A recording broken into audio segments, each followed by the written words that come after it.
Hey everyone, Eric here. So, another unexpected update to my series of videos about the Plugin Alliance / Brainworks emulation of the Elysia Alpha compressor. So, I've spent some time with this. I've mixed and mastered some songs using the version 1 of this plugin, which I love, and I think it's really good. Like, it stays there permanently on my mix bus. And I'll also spend some time mixing and mastering some songs, trying out the version 2. Now, I thought the version 2 was a really good improvement. I thought that it one of the things I liked most about it was this TMT thing, right? Their thing down the bottom. Let me see if I can just pull it up. Elysia Alpha V2. All right, I'm gonna pull up Plugin Alliance's own webpage showing this thing. Where is it? Images.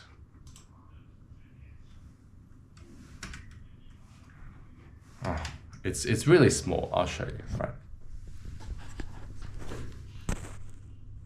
Okay, that's it there, right? TMT thing right there, yeah? So, what?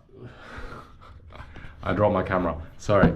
Okay, so one of the things that viewers here might have remembered from my first video is that I said that one of the main reasons I updated to the version 2 plugin pretty much on the day it came out and paid my $19.99 US of upgrade is pretty much because of this TMT thing. I didn't even try it. I tend to not try stuff before I buy, which is a big mistake. I should have tried it. I say this every single time, but every single time I'm about to buy something, I always just buy it without trying it.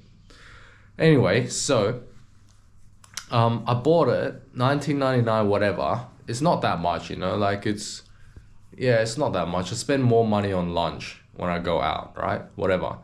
And then I was finishing up a client's song that I was mixing and mastering for him. And I swapped out the version 1 because I had the version 1 on the mix bus, as I do for every mix bus. Swapped out the version 1 for version 2. I was thinking the TMT thing, this is a game changer, whatever.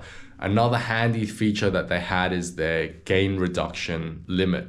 So you can set like a threshold, like a maximum gain reduction range, right? You can set it to be open, which is like, you know, the gain reduction will then be determined by your threshold and your ratio, whatever. And to an extent, your attack and release envelope.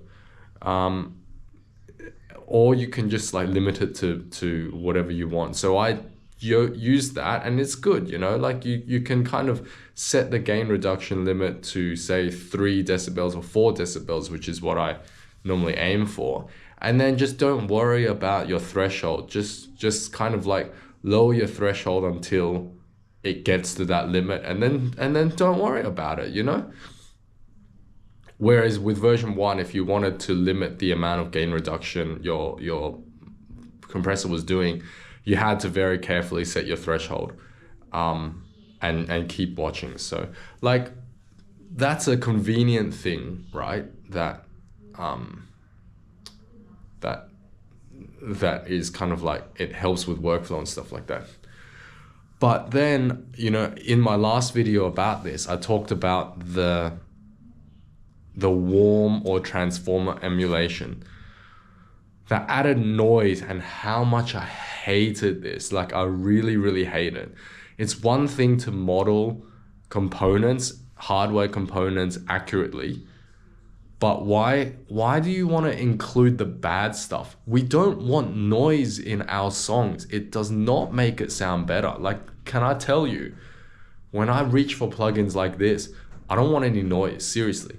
I think I speak for a lot of people. Like, we don't want noise. We don't know. Like Valhalla, guys, don't put the noise in your delay and your reverbs, please.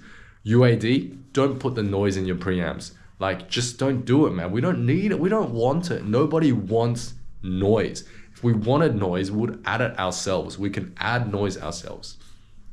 So I was really annoyed about this noise thing, right? And it was a deal breaker because at the end of the day, when I was finishing up that client's project, right, I ended up turning off the transformer emulation, which is on the old version, the warm thing. And I lost some power. I lost about 0.5 dB, right? And when it came down to it and I was trying to hit loudness targets, I really needed that 0.5 dB. You know, it was a difference between hitting the loudness target or not. And on the version 1, if I added that warm thing in, I got that 0.5 dB very, very well. And it was very clean, you know, like it wasn't causing any extra distortions. So in the end, I swapped out the version 2 back for the version 1. And I finished the song and I handed in the file to the client. And so I think from this stage going forward, like unless I have a project where I need something to be very, very clean, I won't use the V2. And also the TMT thing, which I thought was brilliant, I thought was like the main reason I went and upgraded it, was to have even more difference between channels, you know, left and right or mid and side, which is what I normally run this plugin in, right? My man Whitesea, this guy from Whitesea Studios, which if you guys watch YouTube, you would know who he is. He did a null test on version 1 and version 2, and matched everything. And as you know, version 1 doesn't have this TMT thing.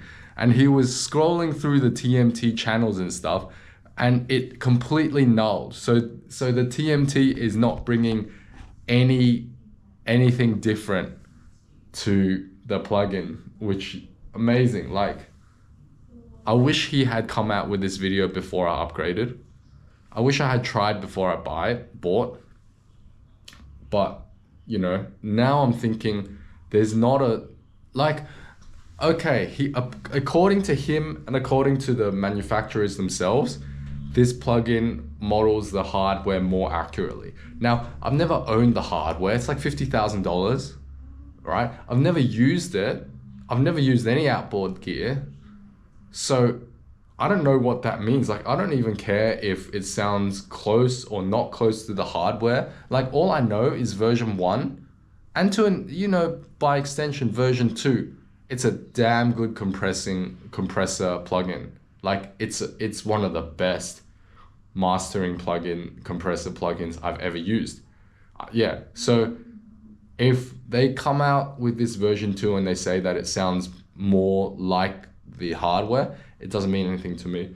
Those other things, you know, I would still say version 2 is better just because of the workflow improvements, if it weren't for the fact that this transformer emulation also emulates noise. As I said in my last video, if it didn't do that, it would be perfect. But yeah, I just made this video after I saw this guy's Whitesea's video about the TMT nulling with the no TMTs. I can't believe it, you know, like, yeah. I got fooled, you know. The marketing got to me and I got fooled. So, anyway. Yeah, my final thoughts on the Elysia Alpha Mastering Compressor version 2 by Plugin Alliance / Brainworks is just get version 1, man. It's better. It's better, you know. It's better because of that warm feature that, yes, okay, fine, it doesn't emulate the Lely transformer or whatever. We don't even know what that means. I don't know what that means. I don't care what that means. I don't care that it's not an exacting emulation of a specific transformer. I do not care. It sounds good. It gives more volume and more grit and more girth to my mixes. And that's all I want. That's all I need. That's it, you know, like, yeah. Everything else hasn't changed. So yeah, I regret it. If I could get a refund, I would get my 1999 USD back, you know, and I'd go out and buy myself lunch, you know, that's what I'd do. So V2, nah, don't upgrade. If you have V1, yeah, don't upgrade. Like that's my recommendation. Nobody sue me. It's just a recommendation. Okay, I do not recommend people upgrade. If I could go back in time, I would not upgrade. If I could go back in time and somehow see this guy's video and try before I buy, and I realize that they have this noise emulated, then I would not buy. So if I were you, and I have version 1 of the Elysia Alpha mastering compressor plugin by Brainworks, I would not upgrade, okay? I would not upgrade. Nobody sue me, please. I can't fight it. I don't have the funds. I love you very much. I love Brainworks and Plugin Alliance and Elysia, but this V2 sucks. All right. Have a good day, guys. Take care. See ya.